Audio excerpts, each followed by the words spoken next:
ఒకసారి రవీంద్రనాథ్ ఠాగూర్ గారు చిన్నప్పుడు రైల్లో ప్రయాణం చేస్తున్నారు. అప్పుడు ఏంటంటే 13 సంవత్సరాలు దాటకపోతే హాఫ్ టికెట్, 13 సంవత్సరాలు దాటితే ఫుల్ టికెట్ లాంటిది ఉండేది. అయితే ఆయన 13 సంవత్సరాలు దాటిన తర్వాత కూడా టికెట్ వాళ్ళు వచ్చినప్పుడు హాఫ్ టికెట్ తీసుకొని నేను 13 సంవత్సరాలు దాటలేదు అని చెప్పి కొంత డబ్బు ఆదా చేయడానికి అలా చేసి ఉండొచ్చు. అది ఇంటికి వచ్చిన తర్వాత చక్కగా ఆ మిగిలిన డబ్బు వాళ్ళ నాన్నగారికి ఇచ్చి, నాన్నని ఇలా చేశాను మరి నేను డబ్బు ఆదా అయిందని చెప్పారు. అప్పుడు రవీంద్రనాథ్ ఠాగూర్ వాళ్ళ నాన్నగారు మనలాంటి బోళ్ళు అయితే ఏం చేశారు, అబ్బో నా కొడుకు ఎంత చతురతతో డబ్బు ఆదా చేశాడని సంతోషం పడిపోతాం. కానీ రవీంద్రనాథ్ ఠాగూర్ వాళ్ళ నాన్నగారు ఏం చేశారంటే ఆ డబ్బు అతనికి మళ్ళీ ఇచ్చేసి, ఎవరైతే హాఫ్ టికెట్ తీసుకొని ఫుల్ టికెట్ వయసు ఉన్నా కానీ ప్రయాణం చేస్తే ఎలాంటి జరిమానా పడుతుందో ఆ జరిమానా కూడా దానికి తోడు చేసి ఆయనకి ఇచ్చేసి, వెంటనే వెళ్ళిపోయి రైల్వే స్టేషన్ లో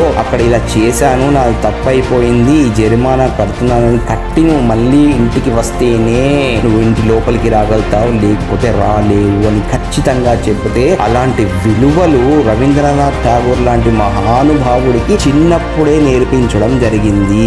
ఇక్కడ ఏంటంటే మనం చూడాల్సింది, పిల్లలకి మనం ఇంట్లో ఉన్నప్పుడు క్రమశిక్షణ, వ్యాయామము, ఆరోగ్యము, చదువు, సంఖ్యలు ఇవన్నీ నేర్పిస్తే దీనివల్ల మన ఇల్లు కేవలం బాగుపడుతుంది. కానీ పిల్లోడికి నేర్పించాల్సింది సామాజిక స్పృహ.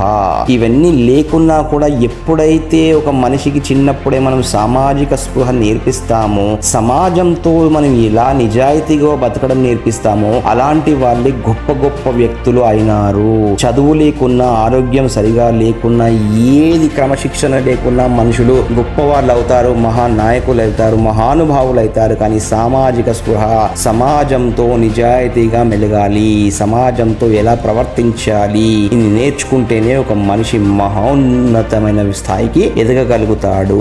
అందుకే ఈ దేశంలో చిన్నప్పుడే కూడా తల్లిదండ్రులు సామాజిక స్పృహ నేర్పించారు కాబట్టి ఒక లాల్ బహదూర్ శాస్త్రి, ఒక హెగ్డే వారు, ఒక సావర్కర్ లాంటి వాళ్ళు పుట్టారు.